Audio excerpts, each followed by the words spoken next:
برنامه‌های بین‌المللی دانشگاه آیدین استانبول International Cooperation of آیدین University.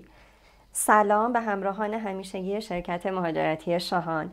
با سری ویدیوهای معرفی دانشگاه‌های ترکیه همراه شما هستیم. شاهان اپلای را سابسکرایب کنید تا از ویدیوهای بعدی مطلع بشید. در ادامه بررسی دانشگاه آیدین در این ویدیو قصد داریم برنامه‌های بین‌المللی دانشگاه آیدین استانبول رو با هم بررسی بکنیم. یکی از ویژگی‌هایی که در انتخاب دانشگاه برای داوطلبین پذیرش اهمیت داره روابط بین‌المللی اون دانشگاهه، چرا که روابط بین‌المللی دانشگاه زمینه رو برای ادامه مهاجرت بعد از فارغ التحصیلی و یافتن فرصت‌های تحصیلی بین‌المللی و فرصت‌های شغلی بین‌المللی فراهم می‌کنه. دانشگاه آیدین استانبول برنامه‌های بین‌المللی آکادمیک رو در بخش‌های مختلفی پیگیری می‌کنه، مثل همکاری‌های بین‌المللی با دانشگاه‌های همکار خارج از کشور ترکیه، امضای تفاهم‌نامه‌ها، تبادل دانشجو، کنفرانس‌ها، فعالیت‌ها و برنامه‌های آموزشی مشترک با مؤسسات خارج از ترکیه. دانشگاه آیدین استانبول عضو انجمن‌های بین‌المللی مانند اتحادیه دانشگاه‌های اوراسیا و اتحادیه دانشگاه‌های مدیترانه است.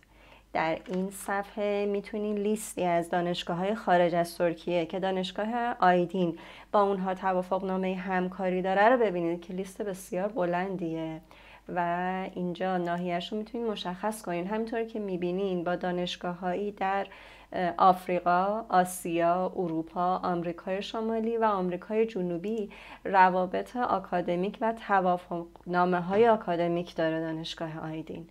من گذرا این لیست رو رصد میکنم. هر ناحیه‌ای رو بخواید میتونین اینجا با نام کشور، قاره یا خود دانشگاه سرچ کنین و فعالیت‌ها رو، جزئیاتش رو ببینین.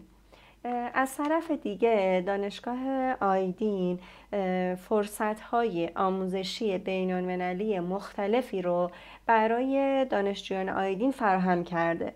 یکی از این فرصت‌های آموزشی کوتاه مدته که شامل دوره‌های آموزشی تابستانه و زمستانه، تورهای آموزشی و دوره‌های آموزش زبان انگلیسیه. و یک فعالیت دیگه هم که برای دانشجویان آیدین هست، فعالیت‌های داوطلبانه یه فرهنگی، اجتماعی و آموزشی در خارج از ترکیه است که میتونن از این برنامه‌ها به عنوان فرصتی برای کسب تجربه در کشورهای خارج از ترکیه در دانشگاه‌های اونا استفاده بکنن. لیست برنامه‌های کوتاه مدت آموزشی خارج از ترکیه که دانشگاه آیدین برای دانشجویانش فراهم کرده رو اینجا میتونین تحت عنوان برنامه‌های آموزشی کوتاه مدت زمستانه و تابستانه ببینین. همینطور برنامه‌های کوتاه مدت آموزش زبان در اروپا، زبان انگلیسی در اروپا. از جمله دیگه فرصت‌های آموزشی بین‌المللی که برای دانشجویان دانشگاه آیدین فراهمه، بورسیه اراسموسه که برنامه تبادل دانشجو در اتحادیه اروپا است و دانشجویان دانشگاه آیدین میتونن برای گذراندن یک ترم یا بیشتر از تحصیل در یکی از دانشگاه‌های اروپایی درخواست بدن. پذیرفته شدگان بدون شهریه اضافی یک ترم یا بیشتر از خارج از ترکیه در دانشگاه اروپایی که با دپارتمان محل تحصیل اونا در ارتباطه میگذرونن و از طرف دانشگاه آیدین کمک هزینه هم دریافت میکنن.